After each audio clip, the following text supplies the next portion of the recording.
Very pleased to welcome you all here this evening. We are delighted that the Foreign Policy Association will have a good friend as our guest of honor tonight, Tim Geithner, who is the President and CEO of the Federal Reserve Bank of New York and President-elect Obama's nominee to be the next Secretary of the Treasury of the United States. As we all know, Tim has been working diligently and tirelessly to resolve the financial crisis we find ourselves in. So we are especially pleased that he could join us tonight. We are also happy to have our fellow director, Terry Checkey, Executive Vice President of the New York Fed, with us here also.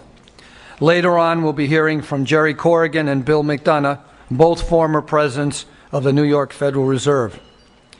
In 1918, as war raged in Europe, a group of concerned Americans and Englishmen met in New York City to consider the nature of the peace to come.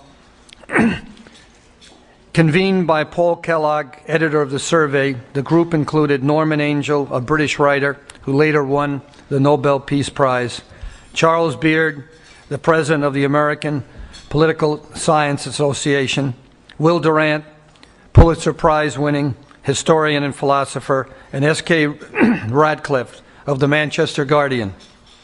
These like-minded individuals resolved to form an association that would be national in scope and nonpartisan in activity to advance a peace without victory and a democratic order of world nations as outlined in President Woodrow Wilson's 14 points addressed to Congress earlier that year.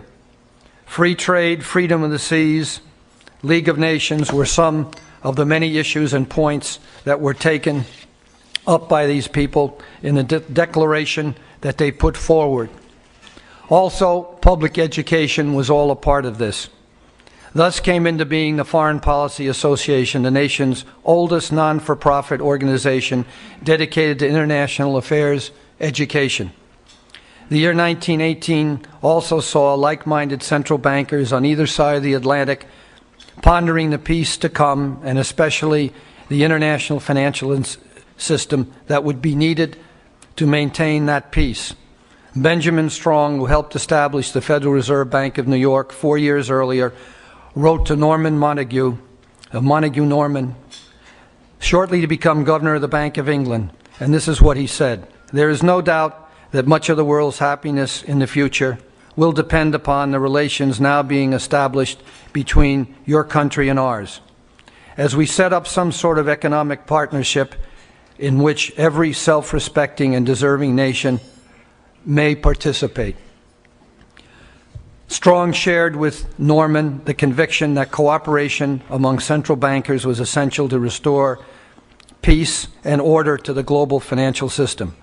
Strong and Norman had come early to the inevitability of what we have today, the global economy.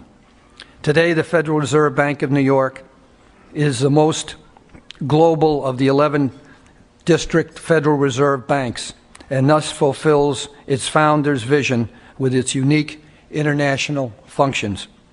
I am pleased that in the coming weeks, the Foreign Policy Association will continue to shine its spotlight on the global economy and the financial crisis that we are currently in. On February 25th, at the annual Financial Services Dinner, Foreign Policy Association will honor Sheila Bair, Chairman of the FDIC, and on April 27th, the FPA will hold a global financial forum with the Royal Institute for International Affairs, as we all know as Chatham House, along with the British American Business Inc. Association. And we will have as one of our chief speakers, Jean-Claude Trichet, President of the European Central Bank. The program this evening is as follows. After dinner is served, we will turn the floor over to our friend Jerry Corrigan to present the Foreign Policy Association Medal to Tim Geithner, and the closing remarks to another friend of ours, Bill McDonough. And we thank you, and please enjoy the dinner, and we look forward to the presentations to come. Thank you again.